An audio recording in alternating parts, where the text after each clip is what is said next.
Chapter 5. The next moment James was running back towards the house as fast as his fat chubby legs could carry him. As fast as he could go. He would do it all in the kitchen, he told himself. If only he could get in there, without Aunt Sponge and Aunt Spiker seeing him.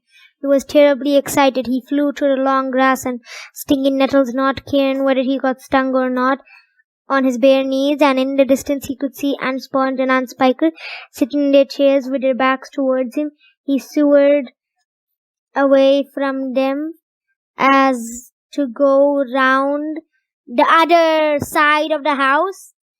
But then suddenly, just as he was passing underneath the old peach tree that stood in the middle of the garden, his foot slipped and he fell flat on his face in the grass. The paper bag, it burst open as it hit the ground, and all the thousands of tiny green things were scattered in all directions. James immediately picked himself up on his hands and knees and started searching around for his precious treasures. But what was this? They were all sinking into the soil. He could actually see them wriggling and twisting as they burrowed their way downward into the hard dirt, and at once he reached out a hand to pick some of them up before it was too late, but they disappeared right under his fingers. He went after some others, and the same thing happened. They began scrabbling around frantically in an effort to catch hold of those that were left, but they were too quick for him. Each time the tips of his fingers were just about to touch them, and they vanished into the earth. And soon, in the space of only a few seconds, every single one was gone. James felt like crying. He would never get them back. They were lost forever.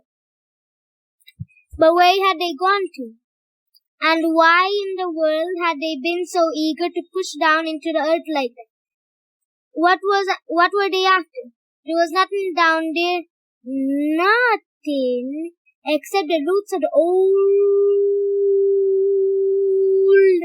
peach tree and a whole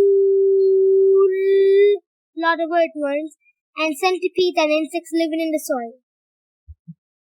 But what was it that the old man had said?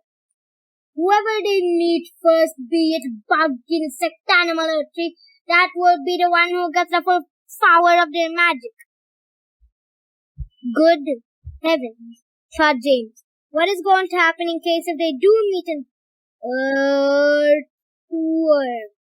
or a centipede, or a spider? And what if they do go into the roots of the peach tree? Get up at once, you lazy little beast! A voice was suddenly shouting in James' ear. James glanced up and saw Aunt Spiker standing over him, grim and tall and bony, glaring at him through her steel-rimmed spectacles. Get back over there immediately and finish chopping up those logs, she ordered. Aunt Sponge, fat and pulpy as a jellyfish, came waddling up behind her sister to see what was going on. Why don't we just lower the boy down the well in a bucket and leave him there for the night? She suggested. That ought to teach him not to laze around like this the whole day long. That's a very good wheeze, my dear, Sponge. But let's make him finish chopping up the wood first. Be off at once, you hideous brat, and do some work. Slowly, sadly, poor James got up off the ground and went back to the woodpile. Oh, if only he hadn't slipped and fallen and dropped that precious bag. All hope of a happier life had gone completely now. Today and tomorrow and the next and all the other days as well would be nothing but punishment and pain, unhappiness and despair. He picked up the chopper and was just about to start chopping away again when he heard a shout behind him and made him stop and turn.